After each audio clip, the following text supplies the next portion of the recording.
بسم اللہ الرحمن الرحیم۔ آج عمران خان صاحب سے کافی عرصے بعد میری ملاقات ہوئی ہے، بلکہ آپ کو یاد ہوگا کہ جس دن مجھے گرفتار کیا گیا 9 سپٹمبر کو، اس دن میں میں آیا تھا اور مجھے نہیں ملنے دیا گیا تھا۔ اس سے پہلے ہفتہ جو ہے وہ ہم جلسے کے انتظامات میں رہے، تو خان صاحب نے بڑی خوشی کا اظہار کیا ہے 8 کا جو ہمارا جلسہ کامیاب ہوا۔ اس کے بعد جو کچھ ہوا وہ سب آپ کے سامنے ہی ہے۔ آج جو خان صاحب نے 2 اہم باتیں کی ہیں، میں اس کا اظہار کر کے پھر آگے میں چلوں گا۔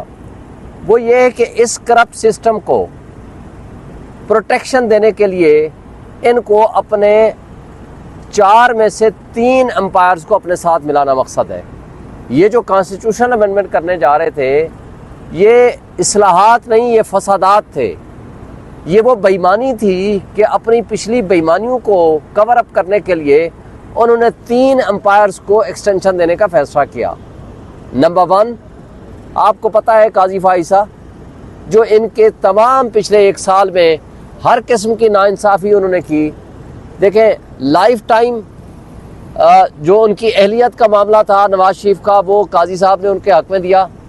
حدیبیہ پیپر مل والا کیس ان کا کلوز کیا قاضی فائزہ صاحب نے۔ عمران خان سے اور پی ٹی آئی سے بلے کا نشان چھینا قاضی فائزہ صاحب نے۔ ہمیں لیول پلینگ فیلڈ کی جو کنٹمپٹ پٹیشن تھی اس میں ہمیں ریلیف نہیں دیا، وہ ہم نے احتجاجاً واپس لے لی، وہ قاضی فائزہ صاحب نے۔ اور ان کرپٹ ریٹرننگ آفیسر سے جو الیکشن کرانے کا رات کو بیٹھ کے فیصلہ کرایا، وہ قاضی فائزہ صاحب۔ یا اور اس کے علاوہ ہر وہ کیس جس میں پی ٹی آئی کو نقصان ہو سکتا تھا، وہ اس میں بیٹھے اور انہوں نے نقصان دیا، اور جس میں پی ایم ایل این کو فائدہ ہو سکتا تھا انہوں نے ان کو فائدہ دیا۔ لہٰذا اس کی ایکسٹینشن کے لیے یہ ایک کانسٹیٹیوشنل امینڈمنٹ کے نام پہ یہ ایک ڈرامہ کر کے یہ آگے لے آئے۔ نمبر 1۔ دوسرا، 2 چیزوں کو بچانا مقصد تھا۔ کون سی چیزیں؟ پہلے میں اس پہ بات کر لوں کہ امپائر 3 کون کون سے ہیں۔ ایک قاضی فائزہ صاحب، number 2 election commission of Pakistan, chief election commissioner and election commission کے ممبران۔ اب جو آئین میں یہ 100 کارڈ ترمیم کر رہے تھے، اس کے ذریعے جب تک کوئی دوسرا نہیں آئے گا تب تک یہ بیٹھے رہیں گے، دوسرے کو اپوائنٹ نہ کریں، یہ بیٹھے رہیں، اور جب چاہیں ایک نیشنل اسمبلی کی ریزولوشن کے ذریعے ان کو آپ ایکسٹینشن دے دیں اگلے 4 سال 5 سال کے لیے۔ یعنی وہ جو تھا کہ consent of opposition leader and prime minister, وہ چیز ختم ہو گئی، جب چاہیں آپ ان کو ایکسٹینشن دے دیں۔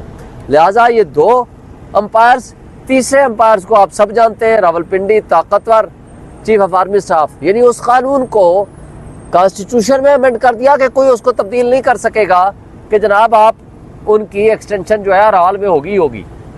لہذا 3 امپائرز کو اس لیے پروٹیکشن دینی تھی کہ 2 کام آگے ہونے والے ہیں۔ نمبر 1 وہ ہے 9 مئی کے اوپر جوڈیشل کمیشن آف پاکستان کا بننا، اور آج 15 مہینے 16 مہینے تقریباً ہونے کو ہیں، ایک پیشی نہیں لگائی قاضی صاحب نے، ایک پیشی، پہلی پیشی بھی کیوں نہیں لگائی؟ یوں تو ریویو میں وہ کہتے ہیں کہ ان کا حق ہے فوری طور پر لگا دیں، ابھی تک ریزن نہیں آئی، ڈیٹیل ججمنٹ بھی نہیں آئی۔ لیکن ہماری اور بہت سارے کیسز ہیں، وہ 9 مئی کے اوپر جنہوں نے سی سی ٹی وی فوٹیجز چرائی ہیں، وہ کون ہیں؟ کون آگ لگانے والا تھا؟ کس نے اسلام آباد ہائی کورٹ سے اغوا کیا عمران خان کو اور وہ سی سی ٹی وی فوٹیجز اٹھا کے لے گئے، اور آج تک وہ بھی نہیں ملی، نہ اسلام آباد ہائی کورٹ کی، نہ کور کمانڈر ہاؤس کی، نہ جی ایچ کیو کی، نہ حمزہ کیمپ کی، نہ کسی اور جگہ کی۔ تو وہ کون چرانے والے ہیں؟ وہ سچ سامنے آنا ہے، اس کے لیے کمیشن بننا ہے۔ اور دوسرا، جو 8 فروری کو جو قوم اٹھی اور انقلاب لے کر آئی، اور پورے پاکستان میں بغیر لڑے ہم لوگوں نے 180 سے زائد سیٹیں جیتی۔ آپ سارے گواہ ہو، میرے بھائیوں کی طرح ہو آپ لوگ۔ میرا حلقہ یہ جہاں سارا آپ کا 100% آپ کے میڈیا ہاؤسز ہیں، وہ میرا حلقہ ہے۔ آپ کے سارے سوشل میڈیا، ڈیجیٹل میڈیا، اور آپ کے جو دوست بھائی صحافی ہیں، سارے میرے حلقے میں موجود تھے، مجھے ملے بھی میکسیمم لوگ۔ انٹرنیشنل میڈیا بھی موجود تھا۔ آپ سب جانتے ہو کون جیتا ہے۔ 1,05,000 سے زائد ووٹ لے کے میں جیتا ہوں، جس نے آدھے سے کم ووٹ لیے ہیں، اور وہ بھی جعلی ووٹ ڈال کے۔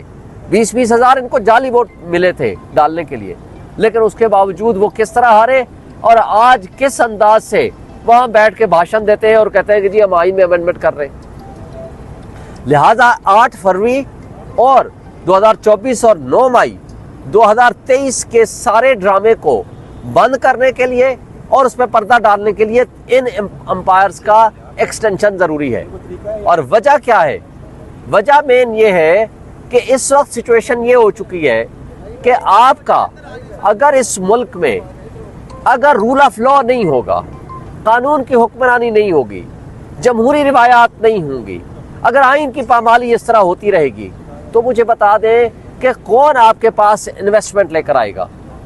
جب آپ کے پاس انویسٹمنٹ نہیں آئے گی، اب آمدنی کے ذرائع کیسے بڑھا سکو گے؟ جب آپ آمدنی کے ذرائع نہیں بڑھائیں گے، آپ کی انویسٹمنٹ آئے گی نہیں، اور جو اوورسیز بیٹھا ہوا ہے آپ کا، وہ آپ پہ ٹرسٹ نہیں کرتا، اور اس کے ساتھ ساتھ یہاں جو انویسٹر یا جو کیپٹل پیسہ لے کے بیٹھا ہوا ہے، وہ بھی آپ پہ یہاں انویسٹمنٹ کرنے کی بجائے پیسہ لے کے ملک سے باہر جا رہا ہے، جس کی مثال آج خان صاحب نے بھی دی ہے کہ پچھلے 6 مہینے میں 6000 آپ کی کمپنیز وہاں دبئی میں رجسٹرڈ ہوئی ہیں، باقی کئی شہروں میں کہاں ہوئی، کدھر ہوئی ہے، اس کی تفصیل سامنے نہیں آئی۔ تو پھر آپ کا ملک کیسے چلے گا؟ لہٰذا یہ کیا کرنے جا رہے ہیں؟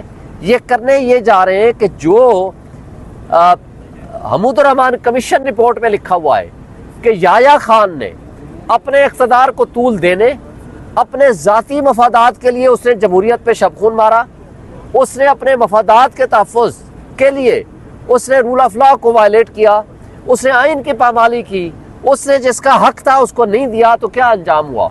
اس کے نتیجے میں پاکستان 2 لخت ہوا۔ اور آج جو یہ کرنے جا رہے ہیں، یہ جو کٹ پتلی، جو ڈاکہ زنی کے ذریعے عوام کا مینڈیٹ چوری کر کے، کرپٹ پریکٹسز کے ذریعے الیکشن کمیشن کو ساتھ ملا کے جس طرح یہ قابض ہوئے ہیں، ان کی صورتحال یہ ہے کہ یہ آج وہی صورتحال پیدا کرنا چاہ رہے ہیں جو اس وقت تھی 1971 میں، جس سے خدا نہ خواستہ ہمارے ملک کو نقصان ہوگا۔